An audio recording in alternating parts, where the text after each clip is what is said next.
Buenos días a todos, transmitiendo desde Unidad Cristiana Adonai en la República Mexicana el día de hoy, muy contentos, muy emocionados porque es la última semana de Jesús en esta tierra y le pedimos al Señor que como siempre nos siga bendiciendo. Y el día de hoy vamos a empezar a ver lo que es el Domingo de Ramos, el hermoso Domingo de Ramos conocido así en el mundo, pero en realidad es la preciosa entrada de Jesús a Jerusalén.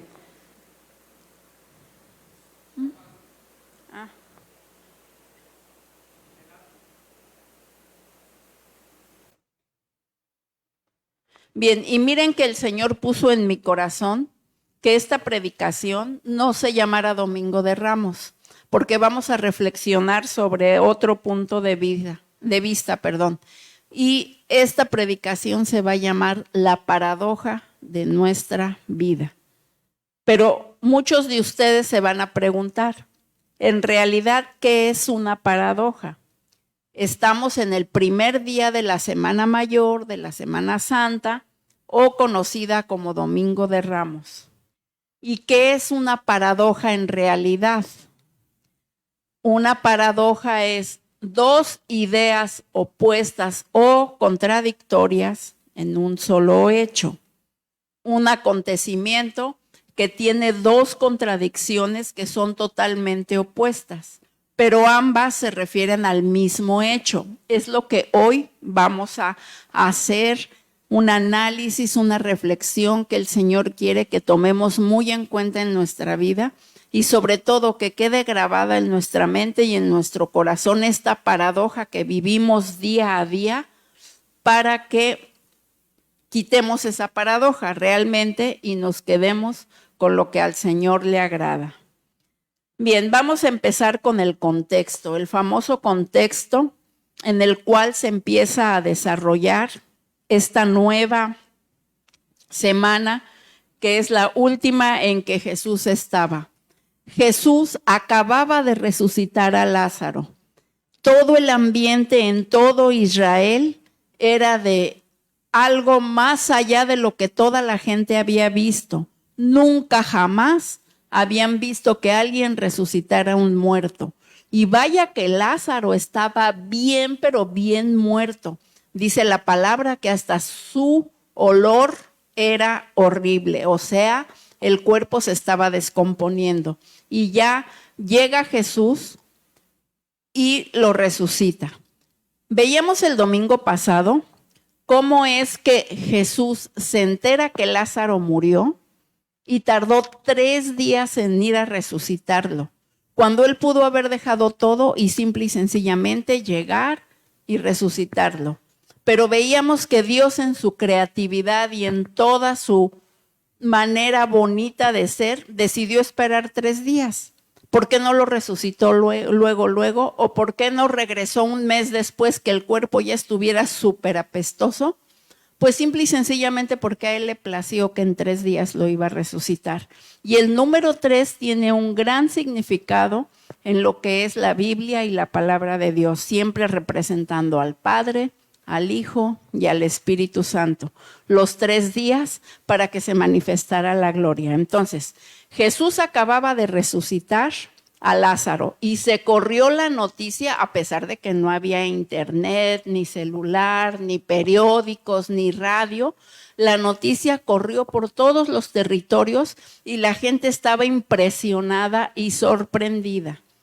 Después de que Jesús estuvo en Jerusalén, se va a Betania y ahí en Betania era donde vivía Lázaro precisamente. Ahí en Betania era donde estaba la casa de Marta, de María y de Lázaro y lo invitan a una cena. Jesús sabía que estaba empezando su última semana en esta tierra. Entonces tiene una cena y él siempre estaba enseñando algo. Es bien importante saber que en este contexto todo el territorio de Israel adoraba a Jesús, lo querían ver, querían saber de él, querían tocarlo. Seguramente cada persona tenía su propio milagro, su propia petición de oración para que Jesús la resolviera. Y no era ir a tocar el cuerpo de Jesús, era creer en él. Solamente creer para que nuestra fe moviera la mano de Dios. Entonces, dentro de esa fiesta, Marta estaba toda afanada en servirle a tanta gente porque era Jesús, más todos sus discípulos, más la hermana que era María. Y sin embargo a María no le importó la fiesta, ni la comida, ni nada. Lo único que quería era alabar al Señor. ¿Y cómo? Con el perfume más caro en ese tiempo, era carísimo el perfume, lo derrama en los pies de Jesús, lo soba, lo besa y con su cabello lo está acariciando. Muchas veces nosotros mismos tenemos actitudes así como la de María, que todo le damos al Señor, que todo queremos alabarlo, bendecirlo, amarlo, pero cuántas y cuántas y cuántas veces actuamos como Marta, pensando en cómo solucionar las cosas, pensando en cómo le vamos a hacer para resolver nuestras necesidades, ¿sí? Entonces, en este contexto en que todo Israel ya quería ver a Jesús, él estaba cenando con sus discípulos en la casa de Marta y María y de Lázaro. Todo mundo lo conocía, era súper famoso. No es la última cena, es una cena que tuvieron antes de que Jesús llegara a Jerusalén. Bueno, entonces, ahora sí, vamos a ver nuestro contexto bíblico para que nos quede mucho más claro el momento en el que estamos. Juan 12, del 9 al 19, nos dice así.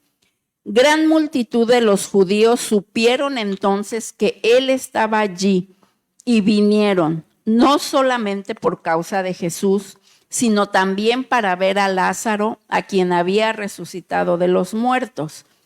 Pero los principales sacerdotes acordaron también darle muerte a Lázaro, porque a causa de él muchos judíos se apartaban y creían en Jesús. Entonces, políticamente, Jesús le hacía daño a los grandes sacerdotes y por eso lo querían matar. Y por eso querían matar a Lázaro para quitar el milagro que Jesús había hecho. ¿Quién te quiere quitar a ti los milagros que Jesús ha hecho en tu vida? ¿Quién te quiere decir a ti que no van a salir las cosas bien? Que cierta enfermedad no va a sanar, que tus deudas no se van a solucionar, que tus problemas con tus hijos o con tu esposo, con tu esposa o con quien sea no van a salir bien. ¿Quién te quiere robar ese gozo de lo que Jesús ya tiene como milagros en tu vida? Continuando, nos dice el versículo 12. El siguiente día, grandes multitudes que habían venido a la fiesta, porque ya era el tiempo de la Pascua.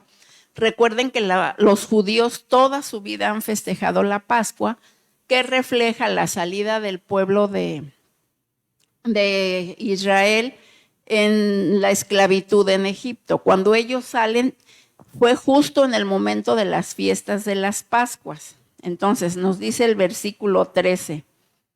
Tomaron ramas de palmera y salieron a recibirle y clamaban, Hosana, bendito el que viene en el nombre del Señor, el Rey de Israel. Y miren que toda la palabra, absolutamente toda la palabra, tiene un significado espiritual. Jesús entró a Jerusalén por el este de lo que es todo Jerusalén. ¿Qué quiere decir que el Señor haya entrado por el este? Quiere decir que por el este sale el sol. Y eso debería quedarse en nuestro corazón grabado. Cuando sale el sol, por allí entró Jesús a Jerusalén. Y Jerusalén representa nuestro corazón. Entonces, si amanece por el este es un nuevo día y Jesús entró por ahí y Jerusalén es mi corazón, quiere decir que todos los días de mi vida, en el momento en que sale el sol, Jesús está entrando en mi corazón y ahí se va a quedar todo el día, toda la tarde, toda la noche y al otro día ahí está. ¿Cuál es la gran diferencia? Que tú le digas, sí, Señor, hoy es un día en el que estás en mi corazón y en el que voy a hacer todo para que tu voluntad sea hecha en mí. No quiere decir, ya te acepté como mi Señor, mi Salvador, pero ahí quédate. Mi corazón ahorita tiene otras cosas que hacer, amén. Entonces vamos comparando cómo en esta última semana y todo lo que significa Jesús está actuando en nuestra vida. Después dice que tomaron rameras de palma y salieron a recibirle. La palma en esos tiempos, y bueno, creo que todavía, significa honor, gloria, respeto, el decir que eres lo más hermoso y lo más grande. Y las palabras de bendito el que viene en el nombre del Señor, Rey de Israel, es que todo el pueblo le aventaba completamente todas esas hojas o palmas que hasta la fecha se siguen utilizando como representando eso, aclamándolo, amándolo, diciendo que era el Rey de Israel, porque muchos habían sido testigos no solamente de la resucitación de Lázaro, sino también de otros milagros, de sanidades del ciego y de todo lo que llevaba Jesús en su ministerio en la tierra. Entonces, dice el versículo 14, y halló Jesús un asnillo y montó sobre él, como está escrito: no temas, hija de Sión, he aquí tu rey viene montado sobre un pollino de asna. Y esto era que Jesús estaba cumpliendo una profecía. Pero volvemos a lo mismo. ¿Por qué en un burro? ¿Por qué no en un caballo, no? ¿Por qué no en un elefante así grande, majestuoso, para que todo el mundo lo viera hacia el cielo como alguien grande? Un camello era lo más usual en esa época, que lo vieran así en alto y lo adoraran. No. Jesús escogió un asno que ya estaba pronosticado con los profetas en el Antiguo Testamento, porque el asno y la asna eran usados en la carga en esos tiempos, pero el pollino era el hijo del asno y la asna que nadie había montado, pero en un futuro iba a ser un animal de carga también. Entonces, este pollino representa la humildad, la grandeza de Jesús al no escoger un caballo o cualquier otro animal que le diera fuerza y que le diera poder y que representara que él venía a tomar violentamente el pueblo de Dios. No, él llegó de manera humilde y este asno nos representaba completamente la humildad de Jesús. ¿Sí? Y aquí tenemos la profecía de Zacarías que nos dice: alégrate mucho, hija de Sión, o sea, hija del pueblo de Dios. Grita de alegría, hija de Jerusalén. Mira, tu rey viene hacia ti, justo, salvador y humilde. Viene montado en un asno, en un pollino, cría de asna. Jesús vino no a quitar el Antiguo Testamento, vino a cumplir todas las profecías y a darnos su verdadera palabra, pero ese concepto que mucha gente tiene, que en el momento en que Jesús vino a esta tierra, se quita todo el Antiguo Testamento, no es cierto. El Nuevo Testamento cumple las profecías del Antiguo y además complementa con la palabra de Jesús todas las enseñanzas. Por eso las enseñanzas en nuestra vida son completitas, Antiguo y Nuevo Testamento. Entonces, las palmas, les repito, quieren decir reconozco tu grandeza, y le ponían palmas en el cuerpo y le ponían palmas para que el pollino no pisara el suelo, sino que pasara por alfombras, por palmas y por todo, y todos aclamaban a Jesús. Ese es el primer hecho de la paradoja que hoy les quiero explicar. Todos nosotros aquí, todos hemos aceptado a Jesús en nuestro corazón, todos lo reconocemos como nuestro Salvador, todos lo tenemos como el primer lugar en nuestra vida. Esa es la primera parte de la paradoja. Y les explicaba yo que una paradoja es dos contradicciones opuestas totalmente de un mismo hecho. Si ya tenemos a Jesús en nuestro corazón, si ya lo aceptamos, si llevamos años y años de cristianas y cristianos, ¿por qué seguimos dudando de Él? Esa es la segunda parte, la contradicción de la paradoja. Si ya tengo a Jesús en mi vida, ¿por qué no puedo obedecerle? ¿Por qué no puedo confiar en que Él hará? ¿Por qué no puedo dejar de dudar de que las cosas van a salir bien? ¿Por qué no puedo tener santidad en mi vida? ¿Por qué no soy obediente al Señor? ¿Por qué muchos han visto milagros? Y verdad que hemos visto milagros tanto en nuestras vidas como en las vidas de otros y no se convierte a Jesús. Empecemos por nuestra familia. ¿Cuántas personas de nuestra familia no se han convertido a Jesús a pesar de todos los milagros que han visto tanto en nuestra vida como en la vida de muchas personas? Esta es la segunda parte de la paradoja. Lo negativo, lo malo. Si ya tenemos en nuestro corazón la certeza de la presencia de Jesús en nuestra vida y ya lo aceptamos, entonces, ¿por qué nuestra paradoja es todo esto? ¿Por qué no podemos ser verdaderos cristianos consagrados a que todo va a resultar positivamente?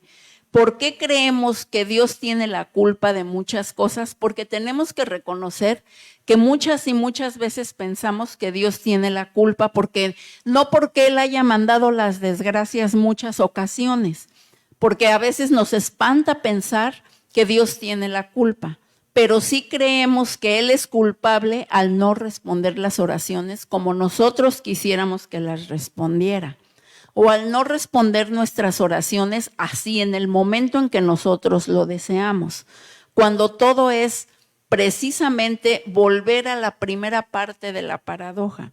Si yo creo en Jesús, si Él es el Rey de mi vida, tengo que confiar en Él, que pase lo que pase, sea bueno, sea malo, sea algo que yo no esperaba en mi vida y me causó un gran problema o una gran desgracia, aún en las peores circunstancias, el Señor no va a perder el control y todo lo malo nos va a ayudar para bien. Siempre, no existe nada malo que le suceda a un hijo de Dios que realmente le ama a Dios, que las cosas no se conviertan para bien. Y créanme que el mejor testimonio de toda mi vida es precisamente toda la enfermedad de mi esposo. Ha sido algo terrible, ha sido algo malo. Estamos en un proceso muy difícil que todavía no termina. Pero ha sido de mucha bendición. ¿Por qué? Porque ha cambiado nuestra manera de ser, nuestra manera de pensar, nuestra manera de alabarle, de bendecirlo, de madurar en Él. Que pase lo que pase, Él no pierde el control de nuestras vidas. Y que pase lo que pase, vamos a estar bien, amén.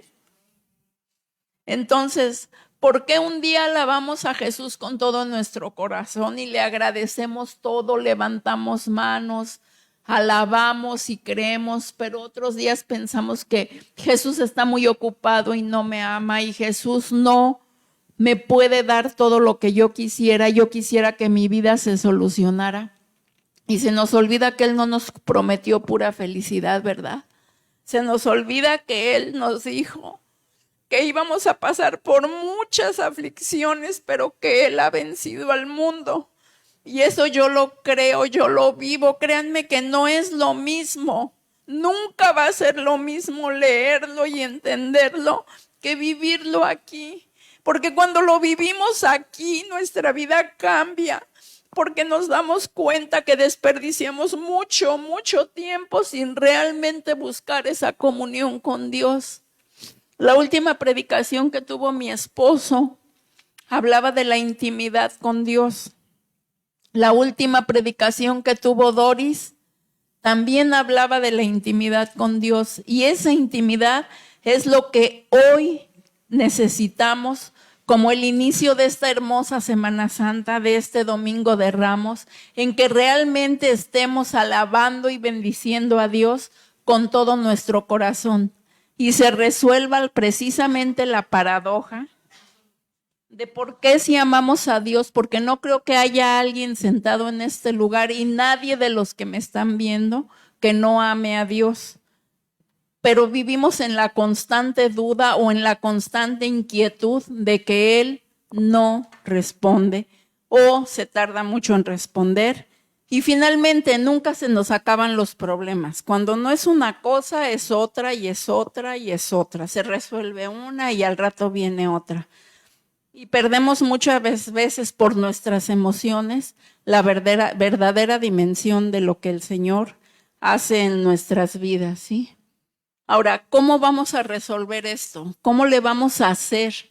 Porque una cosa es lo que sé y otra cosa es lo que vivo. Yo puedo saber que el Señor es todopoderoso y la palabra lo dice, para Él no hay nada imposible. Pero ¿qué tanto vivo que para Él no hay nada imposible? ¿Sí? ¿Cómo establezco mi relación con Jesús nuevamente? ¿Cómo puedo estar poniendo atención a que esta paradoja no se dé en mi vida, de que sí creo, sí lo amo, sí es el Señor de mi vida, pero no vivo nada de eso? El sacrificio de Jesús abrió un nuevo camino. Cuando Él vino a esta tierra, Él ya sabía, por ser hijo de Dios, que tenía que ser sacrificado para que nosotros viviéramos, porque Él pagó todos nuestros pecados. ¿Y por qué sabía Jesús? No sabía por ser hijo de Dios solamente, porque cuando el Señor Padre lo manda a esta tierra en el vientre de María, Él nació totalmente humano, adquirió la humanidad que nosotros tenemos para que Él sintiera las mismas aflicciones que nosotros sentimos. Y dentro de esa humanidad, Él cuidó la relación con su Padre, dice la palabra, que desde que era niño crecía en estatura, pero también en sabiduría. Y no porque era hijo de Dios, sino porque Él desde pequeño decidió tener esa intimidad con su Padre, quien le daba todo. Entonces ahí tenemos el ejemplo. Jesús era totalmente humano. Jesús tenía la humanidad exactamente idéntica a la tuya, a la tuya, a la tuya, a la tuya y a la de cualquiera, pero Él decidió consagrarse al Padre. Por eso precisamente nos dejó a su Espíritu Santo. Dice la palabra que Él se tenía que ir, pero nos dejaba a su precioso Espíritu Santo para que nos guiara a toda verdad y nos dijera las cosas que han de venir. Y las cosas que han de venir, sí las revela el Señor. Perdón, pero ¿a quién se las va a revelar? ¿A quién creen que el Señor le va a revelar las cosas que han de venir a través del Santo Espíritu? El Señor quisiera que a todos, absolutamente a todos, pero no le va a revelar nada a alguien que duda de Él, a alguien que no tiene intimidad con Él, a alguien que lo busca solo en casos de desesperación, a alguien que solo en problemas lo busca y cree creer en Él. No, simplemente no hay una relación íntima con Él y el Espíritu Santo no puede decirnos nada, aunque lo sepa. ¿Saben por qué? No porque no pueda el Espíritu Santo, sino porque nosotros no estamos listos para creerle. O nosotros no estamos listos para saber que para Él no hay nada imposible, porque lo tienes que bajar al corazón, no tenerlo en la mente. ¿Sí? Entonces, tenemos el favor de Dios todos los días, las 24 horas del día, por todos los años que nosotros estemos aquí en la tierra. Y es precisamente el bien y la misericordia de Dios que no va a permitir que ningún enemigo triunfe contra nosotros.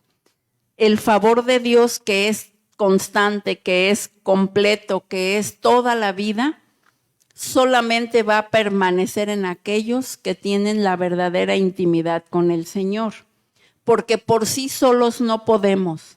¿No les ha tocado que muchas veces están tan angustiados o tan preocupados o tan afanosos en tratar de resolver una situación que hasta nuestro cerebro se bloquea y ni siquiera nos acordamos de ningún texto y ya nada más sabemos, Padre, tú eres poderoso, tú tienes el control de todas las cosas, pero no nos da más la cabeza? ¿Y por qué no nos da más la cabeza? Por la falta de intimidad con el Señor. Por eso, en cualquier crisis, nosotros tenemos que estar preparados para que la crisis se convierta en una oportunidad de tener más intimidad y más intimidad con Dios.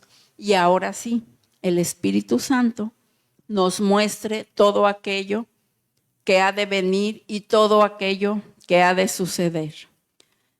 La palabra también nos dice que todos hemos pecado y estamos privados de la presencia de Dios. Pero si todos hemos pecado, para eso precisamente vino Jesús, para quitar todo pecado. El punto es, ¿sigues pecando deliberadamente? ¿O cuando pecas es porque de verdad, fue algo que significó solamente un descuido? Pero cuando estás peque y peque deliberadamente, estás maldiciendo el arrepentimiento que algún día tuviste con Jesús y está en tu paradoja.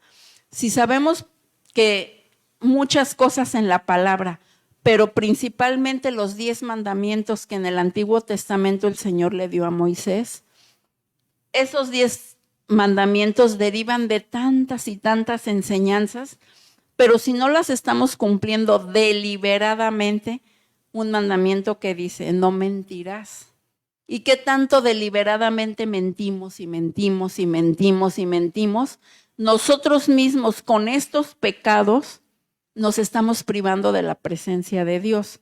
Y no importa si lo has hecho, lo importante es que ahorita reflexiones y realmente puedas reconocer que Jesús murió por ti y estás 100% libre de pecado, 100% blanqueado, 100% limpio delante de Dios, pero lo tienes que creer. Y lo tienes que creer ¿cómo? Esforzándote en no seguir mintiendo. Y así te podría dar ejemplos de los 10 mandamientos, que el primero es que Jesús es lo más importante en nuestra vida y no lo reconocemos. Bueno, el primero es no tendrás dioses ajenos delante de mí. ¿Y cuáles son tus dioses? Pero bueno, eso sería motivo de otra enseñanza. Romanos 6:23 nos dice que la paga del pecado es muerte, mientras que la dádiva de Dios es vida eterna en Cristo Jesús nuestro Señor.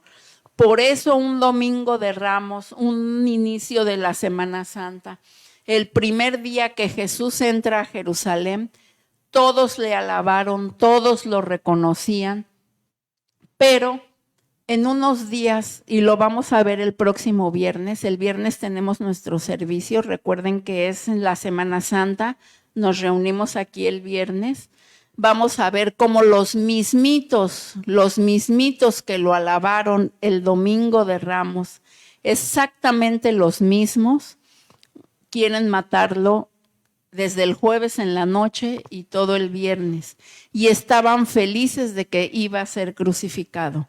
¿Cuántas veces tienes tú esta paradoja en tu corazón?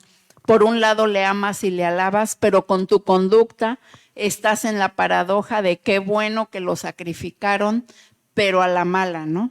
Entonces, es precisamente que el Señor hoy nos quiere decir que la paradoja nadie la puede resolver más que tú mismo, con tus decisiones, con tus conductas, con tu manera de ser. Si Jerusalén es tu corazón, Hoy que es Domingo de Ramos, ¿cómo estás recibiendo a Jesús en tu corazón? Lo puedes estar recibiendo con la mayor de las alegrías, con la mayor de las bendiciones, porque es la semana mayor, porque es el primer día de la semana, pero realmente, ¿qué está entrando Jesús en un corazón? ¿Cómo? ¿Solo por hoy? ¿O va a entrar en un corazón que se va a esforzar en cumplir su palabra y ser un verdadero testimonio, completo testimonio de Él? Y pues nuestro versículo clásico, que de tal manera amó Dios al mundo que nos dio a su Hijo unigénito, para que todo aquel que en Él cree no se pierda, mas tenga la vida eterna. Y sabemos de alguna manera que Él vino a morir por nosotros, pero ¿qué tanto en tu corazón has estado valorando eso? ¿Qué tanto en tu verdadero corazón existe la necesidad de que Dios gobierne tu vida? Porque si la va a gobernar solo cuando hay problemas o cuando tienes una necesidad de dinero, de trabajo o de algo, eso no es tener una relación con Dios.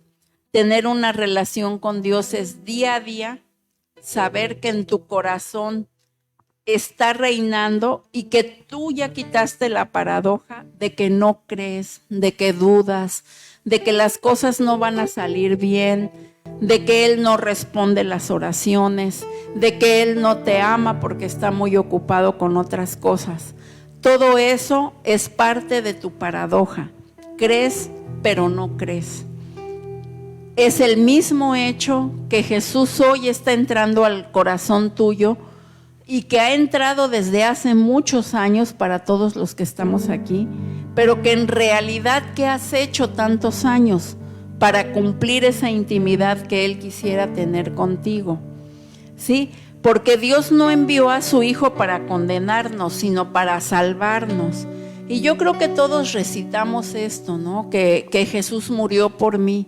Pero ¿qué tanto lo has apreciado? ¿Qué tanto sabes que murió por ti y para Él no hay imposibles?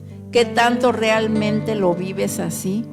¿Y qué tanto sabes que en las peores de las circunstancias Él no se aleja y ahí está presente, aunque el resultado de las circunstancias no es lo que tú esperas? Esa es la mayor confianza que tú puedes tener el día de hoy en el Señor. Que las circunstancias no sean como tú quieras, pero que tengas la paz y la convicción que pase lo que pase, el Señor no te ha abandonado, el Señor no te ha dejado, el Señor no se va a alejar de ti. Y si sucede lo peor del mundo, Él te va a consolar, Él te va a fortalecer, Él te va a levantar. ¿Por qué? Porque para todos nos tiene prometida una gran y maravillosa vida eterna, precisamente eterna, para toda la eternidad y infinitamente más allá de nuestros pensamientos, para toda la eternidad. ¿Que está mal que dejes de confiar? No está mal. Lo que está mal es que te quedes en no confiar. Que está mal que llores, te angusties, te desesperes, te frustres. No está mal. El problema es que te quedes en eso y te olvides de la bendita relación que debes de tener con el Espíritu Santo en tu vida. Y te olvides de que Él nunca te va a abandonar y que amor como el que Él tiene hacia ti, nunca lo vas a encontrar en nadie. Yo sé que se dice bien fácil, pero es bien difícil vivirlo. ¿Y sabes cómo lo vives? Tristemente lo vives en las peores desgracias. No lo vives en la felicidad. Mentira que vivimos en la felicidad, la verdadera comunión con Dios. Ojalá, ¿verdad? Ojalá motivos de mucha alegría en nuestra vida nos hagan atesorar realmente en nuestro corazón toda esa intimidad de agradecimiento con Dios. Pero desafortunadamente en nuestra humanidad, a pesar de que Él ya nos dio la vida y Él murió por nosotros, tenemos que vivir una fuerte desgracia, una fuerte sacudida para poder hacer conciencia de lo que Dios representa en nuestro corazón, de lo que Dios entra en nuestro Jerusalén, nuestro corazón, y que hoy marca el inicio de una nueva oportunidad. El sol sale por el este, quiere decir que hoy salió el sol y hoy es nueva su misericordia cada día, y que Él nunca, nunca, nunca, pase lo que pase, te va a dejar ni te va a abandonar, ¿sí? Entonces, si sabemos que verdaderamente Jesucristo es el Hijo de Dios, no tenemos nada más que afanarnos y pelearnos y discutir.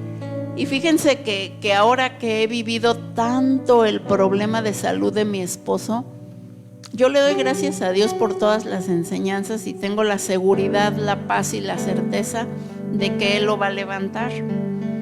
Pero es precisamente en ese dolor donde realmente hice conciencia de la presencia de Dios en mi vida. Cuando no tenemos una desgracia en medio, vivimos, sí, dándole gracias a Dios, sí, orando, pues sí, pero ¿qué tanto clamamos a Él? ¿Qué tanto llega hasta el fondo de nuestro corazón? Él clama a mí y yo te responderé y verás cosas nuevas. De verdad, hermanos, que entrar en la intimidad del Señor en una oración con un clamor desesperado es bien diferente, porque empieza uno a hacer conciencia de la mano de Dios sobre nosotros. Y créanme que en medio de tantos problemas, lo primero es la paz. Y de verdad que una paz que sobrepasa todo entendimiento.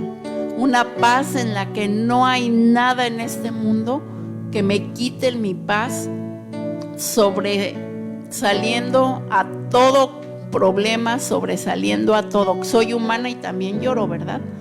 Pero la paz que Dios me ha dado, solamente Dios me la pudo haber dado. Y eso te impulsa a querer seguir luchando, te impulsa a querer seguir confiando, y empieza la avidez en tu corazón de que, bueno, yo nunca lo hacía, pero ahora aquí voy a encontrar todo lo que yo necesito para seguir creciendo en el Señor, para que esa paz se fortalezca y sobre todo para que el Espíritu Santo me diga todo aquello que ha de venir.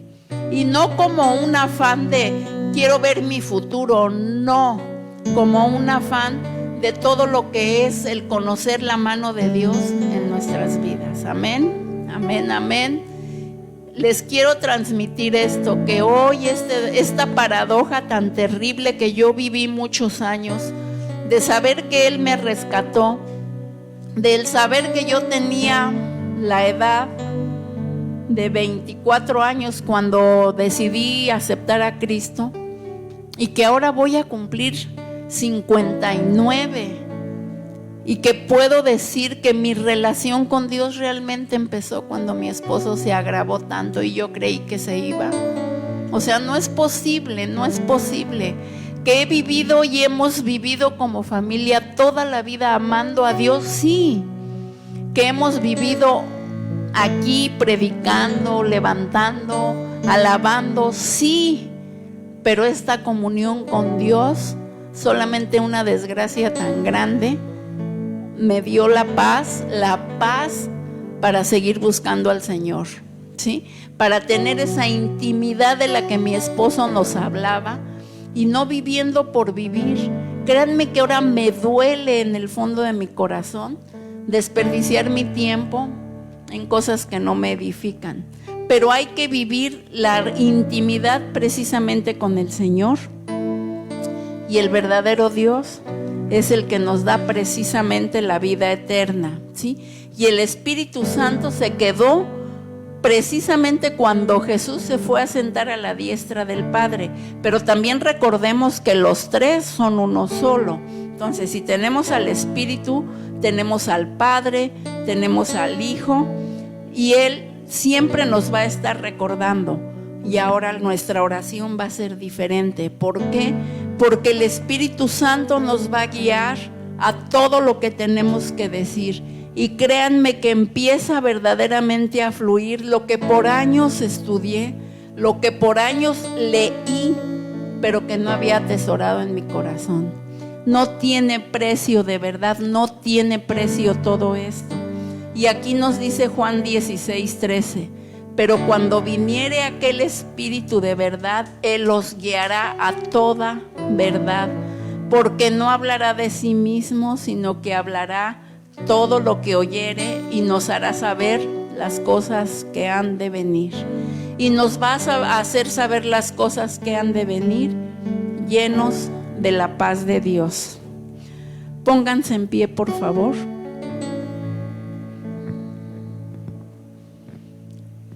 Si nosotros no tenemos la mente de Cristo completamente, si no cambiamos nuestra manera de pensar para que Cristo sea el que gobierne acá, nunca va a gobernar tu Jerusalén, tu corazón. Solamente teniendo la mente de Cristo. ¿Y cómo obtengo la mente de Cristo? En mi intimidad con Él, en la lectura de su palabra y sobre todo en mis tiempos de oración.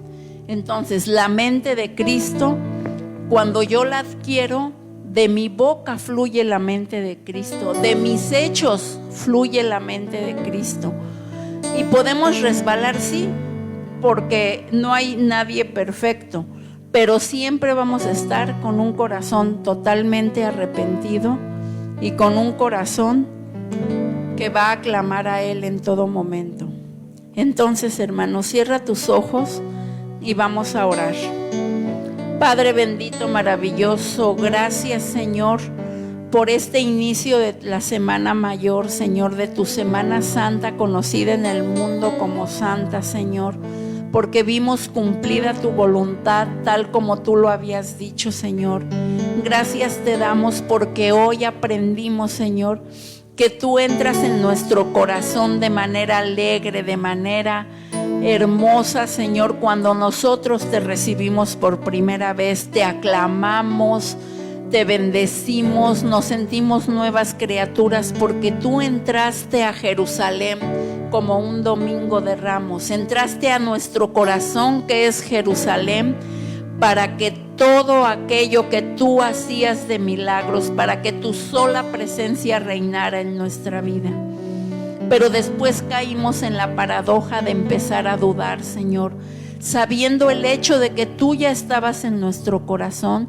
Nuestra paradoja era no creer, Señor, desesperarnos, no mirar tu mano poderosa, el creer que tú no nos escuchas, el creer que tú no respondes y todas las dudas que vivimos a lo largo de nuestra vida en ti, Señor.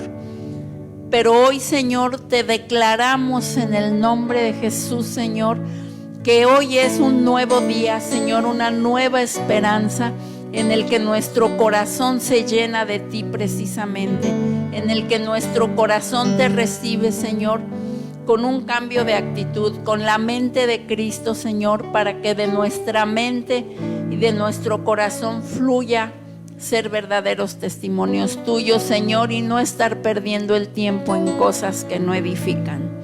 Te doy muchas gracias, Señor, porque aquí hay muchas familias representadas, Señor, más todas las que nos están viendo. Te doy muchas gracias, mi Dios, porque en este glorioso Domingo de Ramos, Señor, te vamos a alabar no solamente hoy, Señor, sino el resto de nuestros días. Y estamos entendiendo durante esta semana todo lo que sucedió en los últimos días de tu Hijo en esta tierra. Para gloria tuya, para alabarte, para honrarte, para fortalecerte, Señor, en nuestras vidas.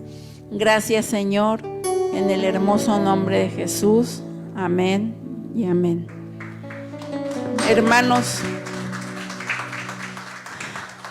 amén, amén. Tomen asiento. Tenemos nuestra Santa Cena, que es nuestro último domingo de mes.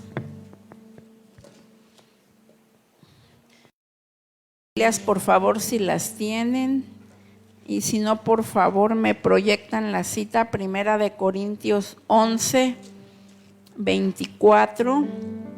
Recuerden que la Santa Cena es para todos aquellos que están bautizados en las aguas.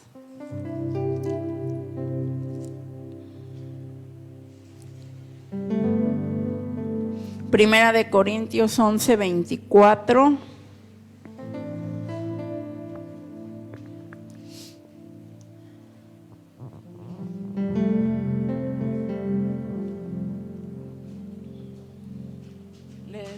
Les repartes, Doris.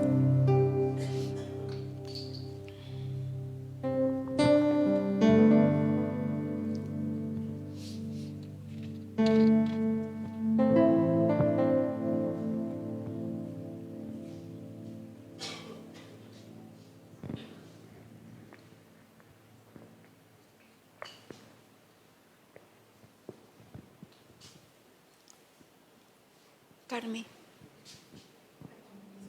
No te preocupes. No hay problema.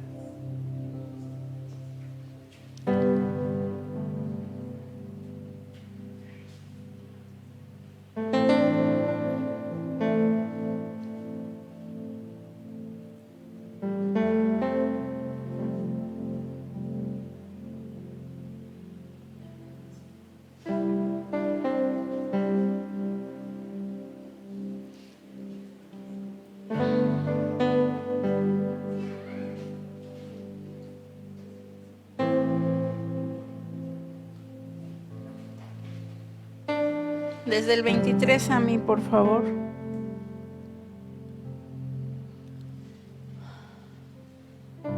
Bien, entonces, puestos en pie por reverencia, por favor. El Señor dice en su palabra: porque yo recibí del Señor. Los que están en su casa también háganlo, por favor. No importa exactamente qué tienen a la mano, lo importante es la representación. Versículo 23: porque yo recibí del Señor lo que también os he enseñado, que el Señor Jesús, la noche que fue entregado, tomó pan. Tomen su pan, por favor. Y habiendo dado gracias, lo partió y dijo: tomad, comed, esto es mi cuerpo que por vosotros es partido, haced esto en memoria de mí. Tomen su pan, por favor.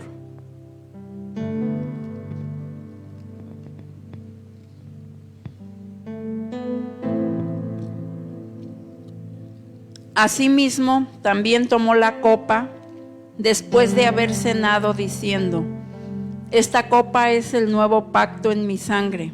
Haced esto todas las veces que la bebiereis en memoria de mí. Tomen su copa.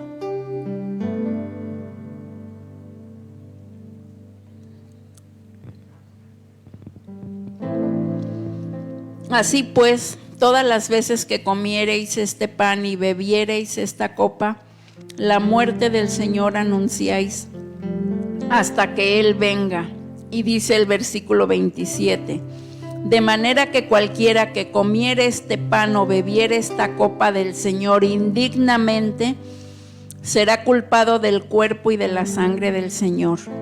Por tanto, pruébese cada uno a sí mismo y coma así del pan y beba de la copa. Amén. Gracias, Señor, porque hoy recordamos tu cuerpo y tu sangre, Señor, que en esta Semana Santa recordaremos que fue entregado por nosotros, Señor. Te damos muchas gracias en el hermoso nombre de Jesús, porque hoy tú saliste del este. Hoy tú nos das nuevas misericordias y nuevas oportunidades, y hoy nos has enseñado a no vivir en una paradoja, que es algo contradictorio a todos los que estamos aquí, que ya hemos creído en tu grandeza y eres el Rey de nuestras vidas. En el nombre de Jesús, amén.